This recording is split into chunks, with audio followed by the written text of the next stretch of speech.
जैसा कि आपको पता है कि जो ही कोविड का असर कम हो गया तो स्कूल हल्के फुल्के कुछ एक्टिविटीज़ होने लगी स्कूलों में।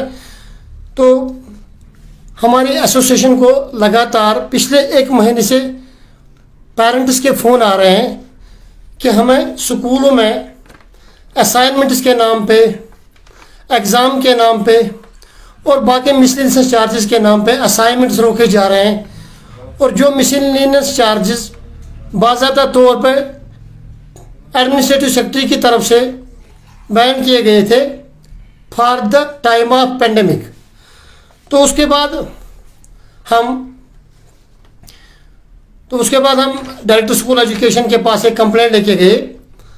तो उस कंप्लेंट में हमने यही कहा कि जितने भी प्राइवेट स्कूल हैं वो जो गवर्नमेंट के आर्डर हैं, जो फी फिक्सेशन कमेटी के आर्डर हैं, वो इम्प्लीमेंट नहीं कर रहे हैं। तो इस रिगार्डिंग हमने एक कंप्लेंट दी थी डायरेक्टर साहब को।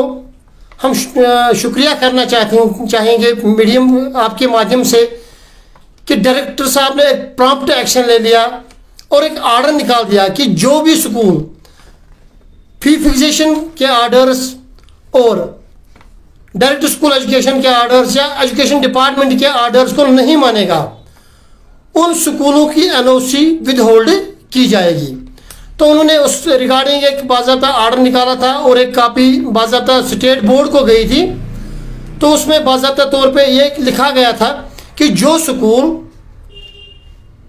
Non implementation of the government orders and fee fixation committee, जो ये आर्डर नहीं मानेंगे तो उन स्कूलों की जो एनओसी है वो विदहोल्ड हो जाएगी। तो उसके बाद क्या हुआ कि आज ही एक आर्डर आया है बोर्ड ऑफ स्कूल एजुकेशन की तरफ से, एक वेलकम मोड है। पहली बार हमें लग रहा है कि पेरेंट्स की बात किसी डायरेक्टर ने इतनी जल्दी प्रॉम्प्ट एक्शन करके तुरंत जिसमें कार्रवाई हुई, आर्डर निकाला गया। पहली बार लग रहा है कि पेरेंट्स के हक में कोई बात कही गई हो। देखिए, हमारी जो एसोसिएशन का मुद्दा और मकसद है, हम कतई तौर पे स्कूलों के खिलाफ नहीं है, लेकिन हम चाहते हैं कि जो एडमिनिस्ट्रेटिव डिपार्टमेंट से आर्डर आते हैं, जो फी फिक्सेशन कमेटी से आर्डर आते हैं, ये order on the ground implement क्यों नहीं हो रहे हैं। हमारा हर वक्त मतलब रिक्वेस्ट होती है स्कूल वालों से कि जो गवर्नमेंट के आर्डर है कम से कम आप वो आर्डर तो इम्प्लीमेंट कर दीजिए, जो डायरेक्टरेट का आर्डर है वो आर्डर। तो आज बोर्ड की तरफ से एक आर्डर आया जो मैं आपको पढ़ के सुनाता हूँ। यहाँ पे लिख रहा है कि consequent upon the above referred order, director school education Kashmir citing non implementation of government order and fee fixation committee order and harassment of parents by the private schools. All the board related facilities of the academic session 2021 of registration returns, दोबारा बता रहा हूँ इसमें कौन कौन सी चीज़ें आ रही हैं। रजिस्ट्रेशन रिटर्न्स यानी RR, permission come admission PCA, forms of SSE यानी 10th क्लास के जो फॉर्म भर रहे हैं ये लोग, उसके बाद हायर सेकेंडरी पार्ट 1 और हायर सेकेंडरी पार्ट 2 यानी जितने भी फैसिलिटी इनको related with the state board of school education है। फिलहाल वो in respect of below named school academic institution और हियर बाय सस्पेंडेड, यानी यहाँ पर क्लियरली लिखा गया है कि ये सारी फैसिलिटियाँ इन स्कूलों को सस्पेंड की गई है क्योंकि इन्होंने गवर्नमेंट के आर्डर इम्प्लीमेंट नहीं किए थे। तो फिलहाल सस्पेंड किए गए हैं from the office concern, suspended till the furnishing of NOC by the concerned school from the office of director school education। जब तक नहीं ये NOC लाएंगे, no objection certificate director school education की तरफ से इनको एक NOC दी जाएगी और वो तभी दी जाएगी जब ये सारे ऑर्डर्स इंप्लीमेंट करेंगे।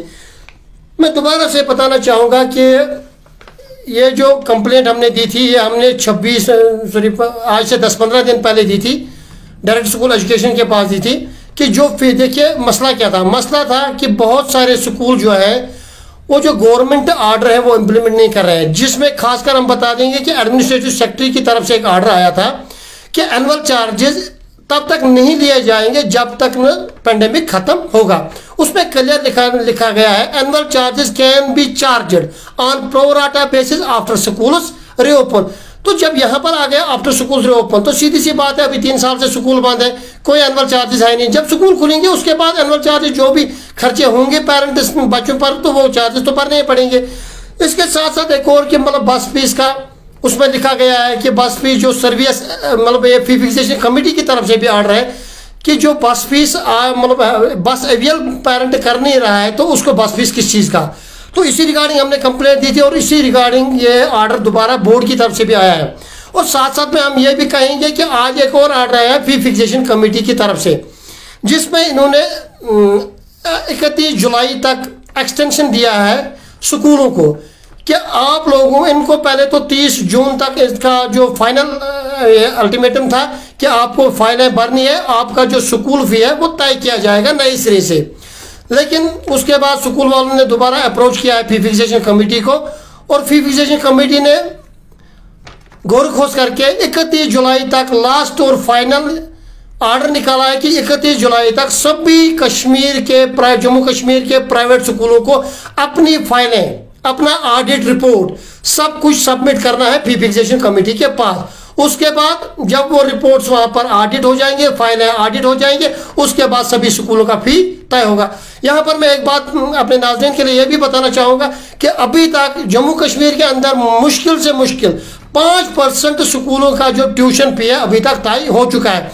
यानी पेरेंट्स को अभी ये भी पता नहीं है जो वो फी भर रहे हैं वो मतलब approved by the fee fixation committee नहीं है, approved by the director school education नहीं है, वो approved by the management of school है, यानी वो स्कूल खुद फी तय करता है। लेकिन यहाँ पर बाकायदा इसके लिए एक कमेटी है फी फिक्सेशन एंड रेगुलेटरी कमेटी, जिसको ये फी तय करना है। उन्होंने स्कूल वालों को एक और मौका दिया है कि वो फाइलें जल्दी से जल्द सबमिट करें, उसके बाद उनकी फ़ी तय होगी। और साथ ही में हम ये भी कहूँगा कि मैं स्कूल वालों से भी यहाँ एक इस्तिदा करता हूँ, खुदारा आप भी जानते हैं अभी जो ये पैंडेमिक चल रहा है, आपको भी पता है कितने घर उजड़ गए, कितने बच्चों के माँ बाप गुजर गए, कितने घर वीरान हो गए। आपको पूरे कश्मीर की हालत पता है। आप लोग हमसे अलग नहीं है, हम आपसे हैं, आप हमसे हैं। लेकिन खुदारा कम से कम एक आम पेरेंट की, आम पब्लिक की तकलीफ को सुनिए, तकलीफ को जानने की कोशिश करिए, क्योंकि हम भी आप लोगों में से हैं। अगर हमने 10 साल 15 साल स्कूलों को दिया है, कम से कम इस बार एक रियायत दी जाएगी, देनी चाहिए थी स्कूल वालों को, क्योंकि देखिए इनके पास रिजर्व फंड्स हैं। अगर नहीं है किसी के पास, देखिए उसके लिए भी बहुत अच्छा रास्ता है। अगर कोई स्कूल बताता है मेरे पास कुछ भी नहीं है, टीचरों के लिए सैलरी भी नहीं है, तो फी फिक्सेशन कमेटी है, इसके लिए वो वहाँ पर जाए, अपने पेपर सबमिट करेगा और वहाँ पर उसकी फ़ी बढ़ा दी जाएगी। लेकिन आपको यहाँ पर एक और बात बता दूं कि यहाँ पर अभी तक सिर्फ 2 स्कूलों का फी ऑडिट हो गया, जिसमें एक बिरला ओपन माइंड स्कूल है, एक है वर्ल्ड फाउंडेशन स्कूल। और आप ये सुनकर हैरानी होगी कि 50% जब उनका ऑडिट हो गया 2 स्कूलों का, 50% ट्यूशन फीस और 50% एनुअल चार्जेस डिक्रीज हो गया। तो आप खुद जब आप ये अंदाज़ा लगा सकते हैं कि इनके पास सरप्लस में अमाउंट कितना होता है। तो हम ये जो नाटक करते हैं कि हमारे पास कुछ भी नहीं है, और अफसोस की बात यह है हमसे इन्होंने ट्यूशन फीस 100% लिया है, और बहुत सारे स्कूलों ने जो टीचर्स को सैलरी देनी है वो 50% सैलरी दी है, और बहुत सारे स्कूलों ने तकरीबन टीचर्स को आधी सैलरी दी है, और किसी स्कूल ने तो 30% सैलरी दी है। हमारे पास कॉल्स आए हैं, हमारे पास टीचर्स के कॉल्स आए कि हमें सर 50% सैलरी दी गई है। अगर पेरेंट्स ने 100% पे फीस पे की है तो हमारे टीचर्स को 50% क्यों मिल रहा है? हम अपना पेड़ बांध रहे हैं, हम अपना सब कुछ बेच रहे हैं, हम अपनी ट्यूशन फी पे कर रहे हैं, किसके लिए? सिर्फ अपने टीचर के लिए, हम टीचर्स कम्युनिटी के लिए, न कि हम उन स्कूल वाल मैनेजमेंट के घर बनाने के लिए कि नहीं, उनके एसी रूम्स के लिए हम ये पैसा नहीं देते हैं। हम सिर्फ अपने टीचर्स के लिए पैसा देते हैं, और अपने टीचर्स को जब नहीं मिलेगा तो ये कौन सा जवाब बनता है कि हमसे 100% फी लिया जा रहा है? बहुत सारे स्कूल में 50% और बहुत सारे स्कूल में तो 30% सैलरी दी गई है टीचर्स को। Thank you.